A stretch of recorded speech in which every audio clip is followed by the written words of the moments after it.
Well, hello and good morning. Yes, it's me, Kenny Polcari, your host of the party, and today is Thursday, January 9th, 2025. It is, in fact, the funeral for President Jimmy Carter. So markets are closed today, but there's still plenty to go on. So here's what you need to know to get your day started today, and then maybe even to look into tomorrow. So Jensen pulls the rug out from the quantum stocks, right? The broader market, though, continues to struggle as bond yields continue to push higher, right? And so that's something we've been talking about. And so just beware that that continues to be an issue. Oil is down, gold is up, and the VIX remains in nervous territory, right? And what do we have for dinner tonight? We're going to have the grilled ribeye with arugula and Grana Padano. It's always a great dish.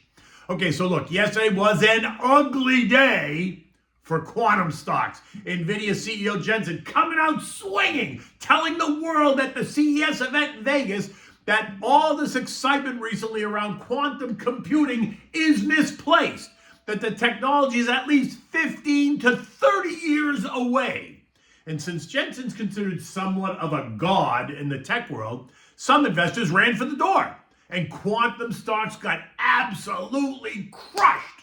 Now, let's just consider a couple of things. On Tuesday, NVIDIA posts job openings for quantum computing director and related positions. And then on Wednesday, he slams the very idea and handicaps all of the existing players in the space and potential new players that want to come into the space. And then the bottom fell out. QTOM, which is the ETF, lost 4.6%, which wasn't a disaster. But the damage was much clearer in the individual names. IONQ down 39%, RGTI down 45%, QUBT down 43%, and QBTS down 36%. And to be clear, these stocks are in the small to mid-cap space, so they tend to be more volatile and moves can be exaggerated as a result. Additionally, the space has been really hot, and these stocks have made monster moves, up 550%, 1,300%, 1,400%. So yesterday's reaction is not that much of a surprise, as many of the investors and traders that are in them have large gains. So why not hit the sell button on a headline like that you know is going to send shockwaves through the sector? Again, it's not rocket science. It's just risk management. But remember, for every seller, there's a buyer. So it's not like there aren't people out there that don't agree with Jensen. Clearly there are. Otherwise, they wouldn't be putting money to work in the sector. But buying stock down 40%, that's a bargain. Or maybe it isn't. We'll see. Which just doesn't mean that they're right. Just means that they believe in the technology. So let's just see where it goes from here. But my sense is that I think more people are not in his camp, but whatever. What I want to see is that the CEOs at these other companies come out and challenge him, call Jensen out. And if they don't, then that suggests that maybe he's correct, that they can't argue with him. So let's see who stands up and does it. And so far, D-Wave, QBTS CEO Alan Bartz has done just that. So I want to know where are the others. Okay. Back to the broader market, which continues to struggle as bond yields continue to push higher. Yesterday morning at 6 a.m., futures were suggesting a bounce. But then at about 7:45, the 10-year bond yield pierced 4.7%, trading up to as high as 4.728. And that sent futures plunging. And when stocks opened, the weakness continued. Now, all the indexes plunging further into negative territory. But as the day progressed, the tone changed just a bit. The $22 billion auction of 30-year bonds was actually quite successful. 30-year yields did not surge beyond their current level at 4.913. And that was well received, and that seemed to settle the markets a little bit. And by the end of the day, it was okay, other than those quantum names, right? The Dow gaining 106 points. The S&P added 10. The NASDAQ lost 10. The Russell gave back 10. The transports added 34, while the equal-weighted S&P added 10. Wow, 10 was a very common number yesterday. The Bloomberg Total Market Return Mag 7 Index lost 52 points, or 0.2%. Now, yesterday, Fed Governor Chrissy Waller gave a speech in Paris at the Organization of Economic Cooperation and Development, and he focused on the U.S. economic outlook and monetary policy. And in summary, he supports more cuts. I'm not surprised. He acknowledged that inflation remains an issue, but he expects it to decline. Again, I'm not surprised that he says that. He does not see tariffs as an issue. The economy and labor market are strong. In fact, he does not see a dramatic weakening at all in the labor market. So then I asked them, why the cuts? And then he suggested that the committee is mixed on the number of future cuts ranging from 0 to 5. I'd like to know who supports 5 rate cuts in 2025. I think it's ridiculous. My money says it must be San Francisco's Mary Daly because she's out to lunch. In any event, today we're going to hear from Philly Fed President Patty Harker, who calls himself an eagle, right? Which means he's not committing on either side, so he's sitting on the fence. Richmond Fed President Tommy Barkin, also on the fence. Kansas City Fed President Jeffrey Schmidt, who's moderately hawkish, and Fed Governor Michie Bowman, who's also moderately hawkish. So there's going to be a lot to consider tomorrow when the markets reopen. Remember, stock markets are closed today in observance of Carter's funeral, which begins at 9:30 a.m., so it'll be really what's on TV most of the day. EcoData yesterday showed weakness in the ADP employment. We were expecting 140,000 new jobs. We only got 122, right? So does that suggest anything about tomorrow's NFP report? Are we going to see weakness in tomorrow's NFP report? We'll see. Sometimes they match, sometimes they don't, so you can't go by that. In addition, the FOMC minutes revealed nothing new, really.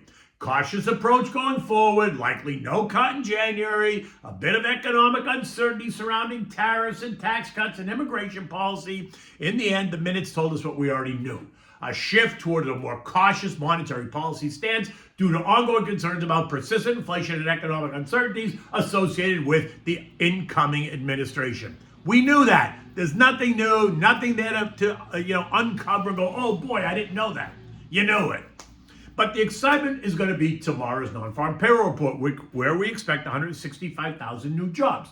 We also expect unemployment to remain at 4.2%, average hourly earnings month over month up 0.3%, and year over year up 4%. We're also going to get the University of Michigan sentiment surveys. I don't think they're going to reveal very much at all. Oil fell by a point a quarter, right? 1.25% yesterday to end the day at 73.33 on large inventory builds in the U.S. This versus last week's data that showed inventory declines. Whatever. I don't go in this granular week to week and look at the weekly because one week it's up, the next week it's down. And you have to look at the much bigger picture. And you have to consider what global demand is in the long term, which I think is strong. Now, that doesn't mean that oil won't go lower, especially if Trump opens the spigots. The lower oil, though, may not be a bad thing for the economy, for the global economy, as it's going to help to lower the cost of transportation and then inflation. For now, we're above all 3 trend lines in oil, leaving us in the 72, 60, 76 trading range. This morning, oil is up 20 cents at 73.44. Gold rallied by $25 yesterday to just kiss 26.75, a level I identified as the upper range in yesterday's note. The move is credited to the bet that the Fed is on path of lowering rates this year. Now look, the markets are now pricing in 1 cut in 2025 with a 60% chance of a second cut, while at the same time there's a 25% chance of a rate hike. Oh boy, unless the data turns decidedly negative, I'm not sure that the Fed needs to stimulate the economy any more than they already are. Now, I recognize that they don't think they're stimulating, that they still think rates remain restrictive. I do not, but let's see. We are now teasing trendline resistance in gold, a push up and through 2750, a push up and through where we are now is going to put 2750 in the bullseye, right? A failure to push up and through is going to see gold trade back down to 26.25-ish. Right? U.S. futures this morning are negative, but there's no trading today, so don't get yourself all in a tizzy. Dow futures down 35, S&P's down 11, Nasdaq down 50, and the Russell's down 1 point. I still do think that the first quarter is going to continue to be volatile as investors, traders, and algos digest all of the cross currents that are plaguing the markets. Earnings start next week, so the focus is going to be on what the C-suite thinks about the future.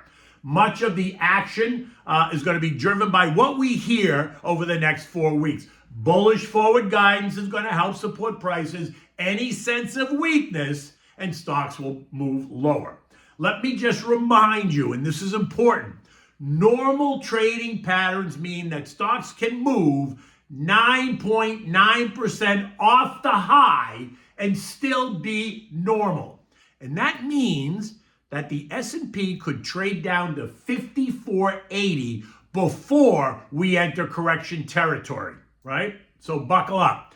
Now, yesterday, our friends at Goldman, who told us on Monday that the market was setting up for a tactical bullish setup, suddenly had a change of heart. Goldman strategist Christian Glissman, he wrote a note yesterday that said, equity and bond yield correlations have turned negative again. And while equities have been relatively resilient during the bond sell-off, we think, we, meaning Goldman, that near-term correction risk is somewhat elevated in case of negative growth news. Wait, do these guys even talk to each other? One office to the next, one guy says buy, the other guy says sell, and they both work at the same place. European markets are a bit higher. Germany's the only loser this morning. The S&P ended the day at 59.19, up 10 points. We remain below the trend line of 59.44 that we've been talking about. Fed speeches today and Friday's non-farm payroll report are going to be tomorrow's drivers. Remember, stay focused, manage your risk, stick to the plan. History always demonstrates that a well-planned, long-term focused and diversified financial plan can withstand virtually any market surprise and related bouts of volatility. Reach out. I'm happy to talk to you. You can connect to me through the website at slatestone.com. Just click on the Contact Us page. Okay, what do we have for dinner tonight? The grilled ribeye with arugula and Grana Padano. Now, there's only a couple of ingredients. A nice ribeye, salt and pepper, olive oil, fresh arugula, a sliced red onion, shaved Grana Padano. The dish is about simplicity. Just FYI, Grana Padano is one of the most popular cheeses in Italy. It has a distinctively grainy texture, and it comes from the Pianura Padana region, which is the Po Valley in northern Italy, right? It's a semi-fat, hard cheese, which is cooked and ripened slowly. Minimum time to ripen is about 9 months for Grana Padano and up to 20 plus months for Grana Padano Riserva, which is more grainy, crumbly, and fully flavored. Now, season the ribeye with salt and pepper, massage it with a touch of olive oil, allow it to rest at room temperature for 15 or 20 minutes. Heat your grill, get it nice and hot. Place the ribeye on the grill and sear it for 4 minutes and then flip it over and cook it for another 3 to 5 minutes, depending on your thickness. You have to cook it depending on your thickness. You know that better than me, depending on what you buy. Now, when you're done, take it off, let it rest for 3 minutes, and then carefully slice it diagonally to make it look pretty. When it's serving, you're going to place it on warm plates on a bed of fresh arugula and chopped red onion. That has been seasoned with salt and pepper, dried oregano, some olive oil, and a squirt of fresh lemon juice. To finish it off, dress with razor-thin slices of the Grana Padano right on top. Serve this with a nice Chianti. There's no reason to go crazy over this. It's about simplicity. And a nice Chianti is about simplicity.